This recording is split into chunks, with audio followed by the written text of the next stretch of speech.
We're going to talk about Cuba, which is a conglomerate of smaller principalities that was united in 1625, currently in the Democratic Republic of Congo. But I do want to mention that the Republic of Congo is right next to it. And so you don't want to refer to this as just the Congo because they're two different countries. This is a photograph of Kot Mwikli III. He is in state attire.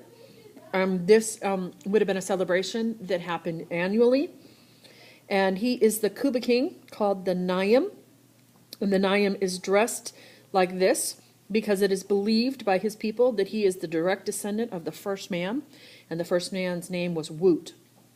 And so in this performance, he wears this very elaborate costume. And in this picture, I want you to see that these are drums that are covered in cowrie shells. And he's covered in cowrie shells all over the place. And so this would have been probably a very heavy costume to wear and to perform in.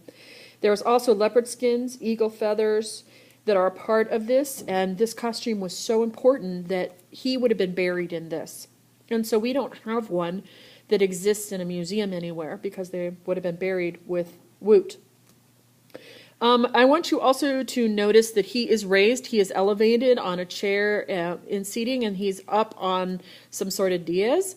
And on top of that, he is on mats, where other people around are lower, they're sitting lower, or they're kneeling on the mats. He would have been sitting on a chair on the mats. So here is a picture of another Nayam. He is dressed in his attire. Here's a picture of another Nayam. You can see he is also on a chair. He's sitting on mats. And in his hand, he's holding a sword, which is a part of the costume. I also want you to recognize his hat that is elevated, and he is also holding a lance, which is also part of the costume. Again, each costume would have been very different because each king would have designed them themselves. And it is believed in African art that there's this deeply rooted magic of animistic religion, which means that things, objects have a natural phenomena, and that the universe itself possesses a soul. And so it's believed that this sculpture has that sort of power. It is considered to be a fetish, which addresses those spirits that anything that's a human-made object could have powers over others. And so apprentices would have worked hard to learn how to imitate their masters, so they would have worked closely with them. Although we don't know who made this, we don't know the name of the artist, this artist would have been kept close to court.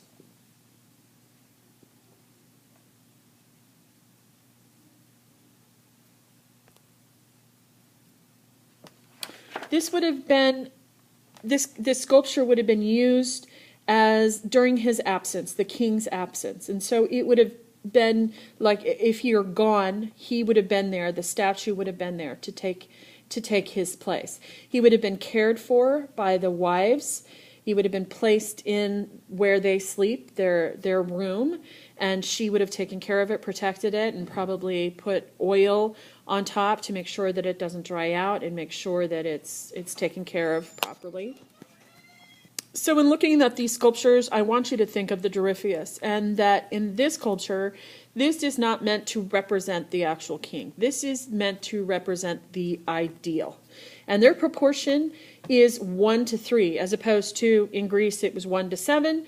The head of the sculpture is 1/3 of the size of the body. And that is believed because it's considered the seat of intelligence. That's where value is, the ideas, the decisions made. This is a close-up of the detail because the pedestal in which he sits cross-legged, is an identifying mark of his reign, which is this hand on the drum that's there. We don't know what that means, what the severed hand means, but we know it relates to this particular Nayam. The continence of his mood is aloof. He's composed. I want to show the carvings here on his belly. Those would have been scarification carving. where they cut into the body, fill it with ash, and then cover it so that it creates a scar. And this in this culture is considered very beautiful. It's a type of tattoo that they do to their body. Also, I want you to notice that he's wearing bangles here, and there's cowrie shells, and again, the hat. So this sculpture is meant to represent the Woot sculpture a photograph that we saw in the earlier slides. They're one and the same. And you can see this is a different Ndop sculpture than the one previously.